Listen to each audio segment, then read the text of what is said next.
Hello there, and as many of you guys know, and as said, this is my Attack of the Clones soundtrack review.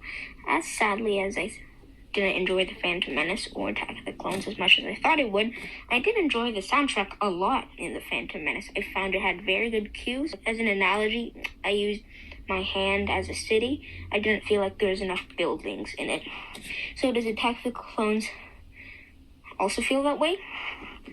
Does it complement the movie very well? The short answer is yes. It complements the movie very well. Almost every scene, the movie complements it perfectly. You can basically even hear the dialogue or whatever is happening with the sound throughout the music. Again, some of the highlights are Across the Stars, confrontation with Count Dooku and finale, main title and ambush in Coruscant. As always, this is a tremendous soundtrack that has many callbacks. But actually, I would say that this soundtrack's mostly new things. The one thing that I did notice with this soundtrack is the fact that in each song there isn't exactly a statement. This soundtrack feels more like complementing the movie rather than telling a story of its own, sadly. If you want me to dig deeper with that, not every song exactly has its own unique statement or cue. Not every song has its own unique statement or cue, sadly. A lot of the songs don't really, or just feel like a bunch of notes together to make something that complements the movie, rather than something that stands on its own. Like, I personally think that each song in a soundtrack should have a different tune, and they should be variations of that tune, and should also complement the movie as well. This movie soundtrack complemented the movie, but didn't tell a unique story of its own. You have many songs in the soundtrack, which have a bit of cues at the start, but then at the end it's just these notes to complement the movie. Again, this music that is complementing the movie is terrific. It is really good music. I just feel like it can't be great music because most of the songs don't have a statement or a clear tune. If you want an example, you can look at Django's Escape. I don't find there's an exact clear tune through that.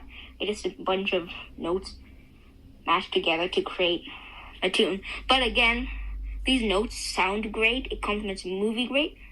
I just feel like they didn't stand as its own.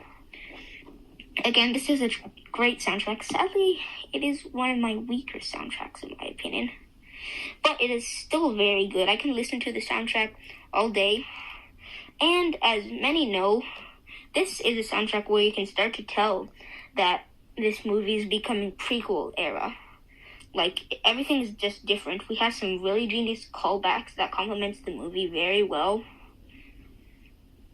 As well as I said earlier, a lot of the soundtrack's new, which makes sense, actually, because a lot of this is new stories, even though it's with similar characters. So that's what I find that this did so well. It sounds great. Even if it doesn't sound great, it complements the movie, and that's what I think matters. But sadly, it didn't have a tune of its own. But this is still a great soundtrack, and I would give Star Wars Episode 2 soundtrack music by John Williams a 9 out of 10. Again, it's a great soundtrack. It's a really good soundtrack. Sadly, it's one of my least favorites because of the fact that there isn't really a statement in most of the songs. It could feel like some of the songs sadly aren't as memorable because they're just things jammed together. Again, I don't think this is actually John Williams. I actually think this is the editor. I think that the editor would have to, when making the soundtrack, they would have to edit different clips and audio from the soundtrack into different places. So that's why I think it would be very weird. Perhaps if I review a different version of the soundtrack, I'd give it maybe even a 10. But sadly, because I think the editor edited it in weird ways. But remember, this is just my opinion. My opinion isn't the right opinion. It's just my opinion. It's how I feel. And I don't want to be one of those aggregators that can judge a film or a soundtrack or a TV series experience for you. I feel like we should all form our own opinions. Thanks. Bye. See you later. Don't forget to like and subscribe if you want to.